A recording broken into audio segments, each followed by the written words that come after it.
안녕하세요. 닥터베니 임현빈입니다. 우리는 이 강의를 통해서 세 가지의 공감을 이루어야 합니다. 그 첫 번째는 경영자에 대한 공감입니다. 우리가 직장 생활을 하면서 느끼는 경영자들에 대한 이미지는 어떤 것일까요? 자기 마음대로 출근했다 퇴근하는 사람, 문제가 보이는 즉시 야 이건 이렇게 하면 안 돼 라고 이제 시시콜콜 잔소리만 늘어놓는 사람, 또는 직원들의 마음을 1도 몰라주는 사람. 직원들의 입장에서 보이는 다양한 모습들이 있겠죠. 하지만 저는 경영자를 가장 편하게 보이나 가장 불편한 자리에 있는 사람으로 정의하고 싶습니다. 경영자라면 회사의 비전에서부터 직원들의 대소사까지 챙겨야 하는, 그렇게 시간적, 정신적 여유가 그렇게 많지 않은 그런 분들입니다. 그렇기 때문에 직원들에게는 과정이 아닌 그 결과만 전달되는 경우가 상당히 많고, 의사결정의 과정을 이해하지 못한 직원들은 그런 결정에 대해서 불만을 갖게 되는 것입니다. 일반적으로 기업에서 경영자들과 직원들 사이의 갈등은 이런 정보의 불균형으로 인해서 갈등이 촉발되는 경우가 많습니다. 경영자가 의사결정을 내리기 위한 정보를 직원들은 미처 알고 있지 못하거나 그 정보에 접근할 수 없기 때문입니다.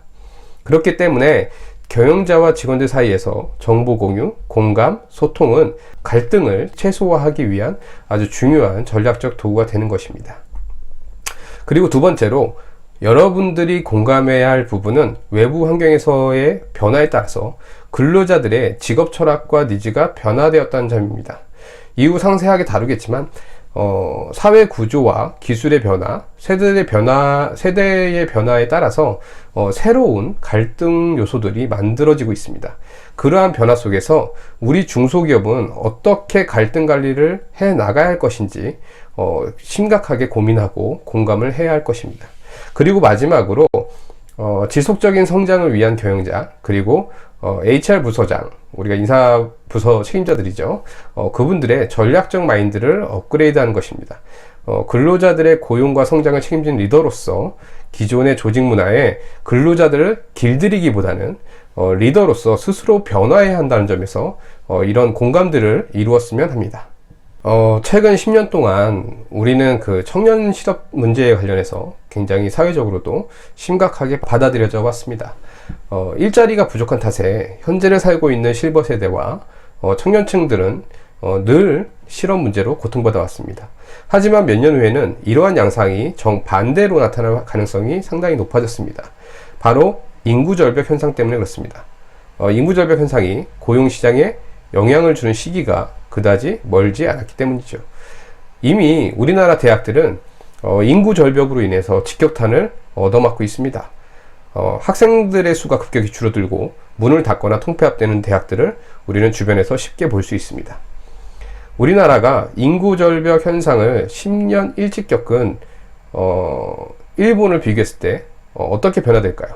그야말로 일본은 인재 쟁탈전으로 연일 큰 화제가 되기도 했습니다. 현재 대한민국의 기업과 구직자의 위치, 즉 우리가 얘기하는 일명 그 갑과 을의 위치가 바뀌게 되는 것이죠.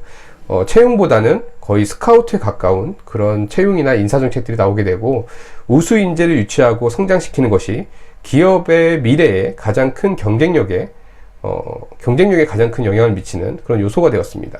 이 현상을 통해서 대기업이나 공기업보다는 채용 경쟁력이 월등히 떨어져 있는 이런 중소기업 입장에서 보면 이런 현상은 정말 반가울 수가 없습니다.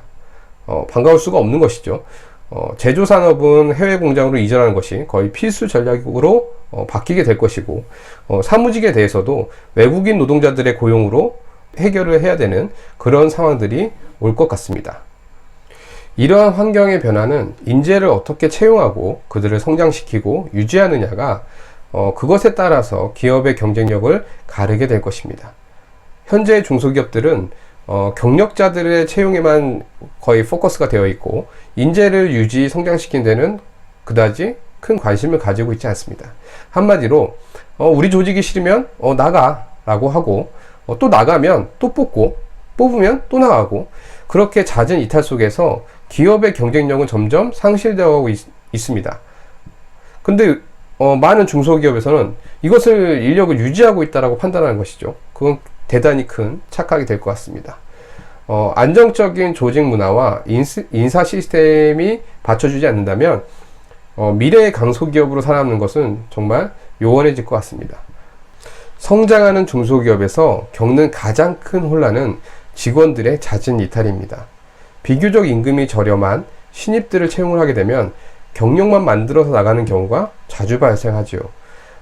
그러다 보니까 경력직을 선호하는 현상이 두드러질 수밖에 없습니다. 기업의 입장에서는 신입직을 가르치는 것보다 경력직을 사용하다가 그들이 퇴직하는 것이 덜 부담스럽습니다. 그렇기 때문에 경력직을 선호하는 현상이 두드러질 수밖에 없는 것이죠. 그런데 현재는 이런 경력자들의 이직도 굉장히 자주 나타나고 있습니다.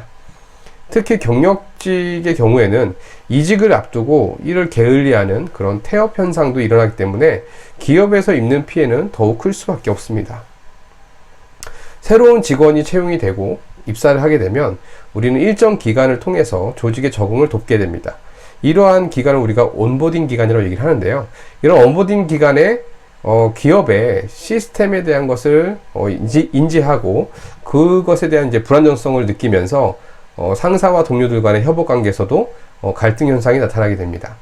이러한 갈등이 관리되지 않는다면 동기부여가 불가능해지고 지속적으로는 직무 만족도가 떨어질 수밖에 없습니다.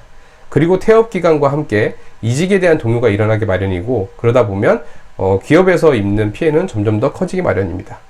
이러한 입사와 퇴직의 사이클이 갈등 관리, 권력 구조 또는 정치 지형, 조직 문화, 인사 시스템 등 여러 가지 요소에 의해서 불안전해지게 되고, 그런 불안전성이 결론적인 건 입사와 퇴직에 대한 사이클을 점점 더 짧게 만들게 되는 것이죠. 여러분들의 회사에서 지금까지 입사한 사람들 중에서 입사 당일 또는 일주일 이내 퇴사가 많은 또는 자주 발생하는 회사라면 그 사태의 심각성에 대해서 정말 크게 느끼셔야 할 것 같습니다.